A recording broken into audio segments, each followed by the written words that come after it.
as working as a proofreader, some of the historical things I have done.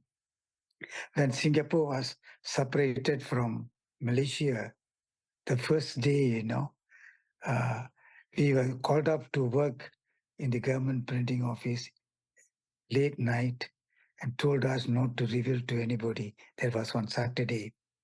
Saturday we are working, and top ministers who brought us the separation paper. We were proofreading. I read the English and Tamil versions. This is also in one of the PAP 50th year book, one article I have written there, you could have seen. So this part, I'll come back to Tanjung Pagar. Tanjung Pagar, Sorry, I want to ask you a thing about the separation, right? I'm just interested in it. Okay. So you did the proofreading in English and Tamil. Yes, that's right. Were there anything you had to edit? No, this was drafted by the ministers, Mr. Rajaratnam, Edwin Barker, and Mr. Fongsi, late Mr. Fongsi. They are the people who come there to printing office. So after proofread, no, I just read the style of the house and then corrections. Whenever they type corrections, amended the corrections, then I'll give it to them. Then the next day morning, they announced in the radio, Singapore was separated from Malaysia. So this was the kind of the official statement. 1965. Official statement. Yeah. Right, not the Lee Kuan Yew speech as such. No. That one probably is not, his personal statement, right? Yeah, personal. But that was very captivating to entire Singapore citizens while he was telling that Singapore was separated from Singapore. He was merely crying.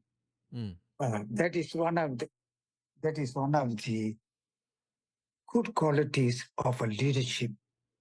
See, a person is also have concern for the people, concern for the country.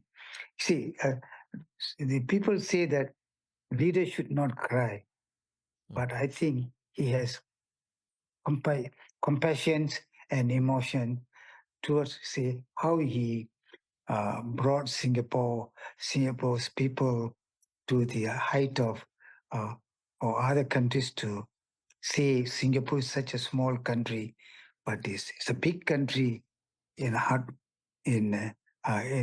in talking term, playing a greater role to the world, not only in financial levels and other negotiating levels. This is one of the country playing a greater roles to help every country without making any enmity, any resentments with other country. That's a good thing about Singapore. That policy is a very nice policy. In diplomacy, right? Diplomacy. Yeah. Can I ask you, when you first saw that separation statement, how did you feel? When we were there about 2 a.m., they brought us. When I read, I feel like crying, You feel like crying also? Yes, because what happened? We are separated from Malaysia. Yeah. All the while, why? We got a lot of benefits when we were in Malaysia. No passport, we can go up and down. No passport. And the culture, still our culture is there. Malaysia and Singapore having the same culture, same people, multiracial. The food-wise also, all these are a good thing for Singaporeans and also for Malaysians. So now we have a passport system. Yeah. A bit, yeah. Do you have any personal connections or family connections with Malaysia? Yes. In fact, my father, my mother, my two sisters, and elder brother who came from Penang. They went from India. They settled in Penang. Then they came to Singapore where I was born. Yeah. So but we lost contact with the people in Penang. But however, every interval, 3 years, 4 years, one time, I will go to this place.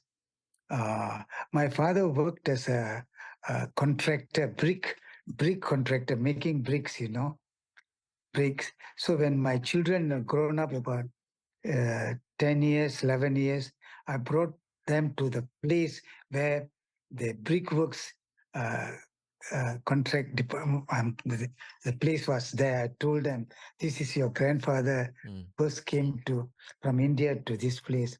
Sungai Dua, they call Sungai Dua, the road name. They worked there, and then he was a Mando, and after failed in his contract, he came back to Singapore.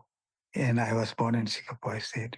Right. I mean, I'm born, in Singapore after independence, right? So, for my generation, we cannot understand the close ties that Singapore and, before that it was called Malaya, the two countries had, culturally, socially, family-wise.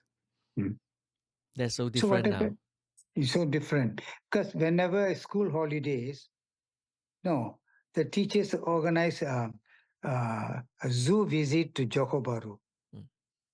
I can remember several times he went to visit Johor, but not many animals. There was one lion, very old lion, you know. Yeah, that's a good memory. And also these train journey. It's a very interesting journey. Every station they stop, we look at from the window, the greenery parts, people carrying big things to sell. While the train stops, they will come and sell kacang putih, all kind of kuih, Malay kuihs. All these are very interesting, but this all disappeared now, I think so.